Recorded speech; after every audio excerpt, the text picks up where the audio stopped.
ஒரு 2 வாரத்துக்கு முன்னாடி எங்கள் அம்மாவோட பாட்டி இறந்தாங்க. நானும் எனக்கு பிள்ளையும் அங்கே போயிருந்தோம். அப்போ குடும்பத்தில் உள்ளவங்க எல்லாரும் கேட்டாங்க, வீட்டுக்காரர் வரலையா அப்படின்னு. நான் சொன்னேன் அவங்க வெளியூரில் இருக்காங்க அப்படின்னு. ஆனால் என் பிள்ளை,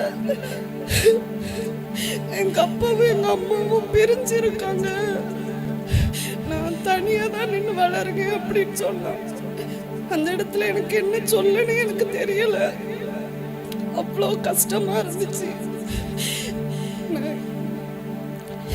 ஏசப்பா கிட்ட நான் சொன்னேன், ஏசப்பா நாங்க எவ்வளோ கஷ்டப்பட்டோமோ அம்மா இல்லாம, அதே போல என் பிள்ளையும் கஷ்டப்படுங்க, எப்படி நான் இதுல இருந்து வெளியே வர போறேன்னு தெரியல அப்படின்னு சொன்னேன்.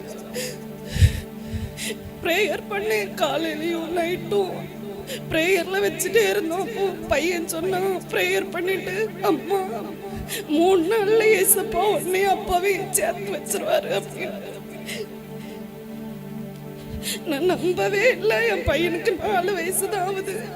எப்படி இது நடக்கும் நான் நம்பலை. ஆனால் நான் இங்கே வந்து இந்த கன்வென்ஷன்ல சேர்ந்து ப்ரேயர் பண்ணேன். அன்னைக்கு நைட்டே என் வீட்டுக்காரர் எனக்கு ஃபோன் அடிச்சு, நீயும் பிள்ளையும் எனக்கு வேணும், நீ வா அப்படின்னு கூப்பிட்டாங்க. நேத்தைக்கு உபவாசம் இருந்து ஜெபம் பண்ணேன். இந்த 1.5 வருஷத்துல வந்து பார்க்காதவங்க நேத்தைக்கு வந்து உன்னையும் பிள்ளையும் பார்க்கணும் போல இருக்கு அப்படின்னு சொல்லி வந்தாங்க. ஏசப்பா எனக்கு ரொம்ப பெரிய அதிசயத்தை செஞ்சுட்டு இருக்காங்க. இன்னும் வீட்டுக்கு போகணும், அதுக்காண்டி எல்லாரும் இன்னும் ப்ரேயர் பண்ணுங்க.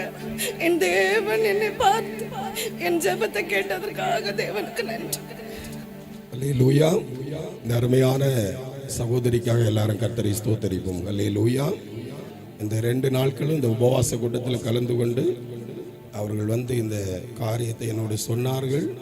ஆண்டவர் அவர்களை விடுதலையாக்கி இருக்கிறார்கள். அல்லேலூயா. நான் எல்லா செய்தியிலும் சொல்லுவேன், என்ன சொல்லுவேன், ஆண்டவர் வந்து ஒரு குடும்பத்தை என்ன செய்ய வரல, பிரிக்க வரவில்லை. அல்லேலூயா. இயேசு நல்லவர்.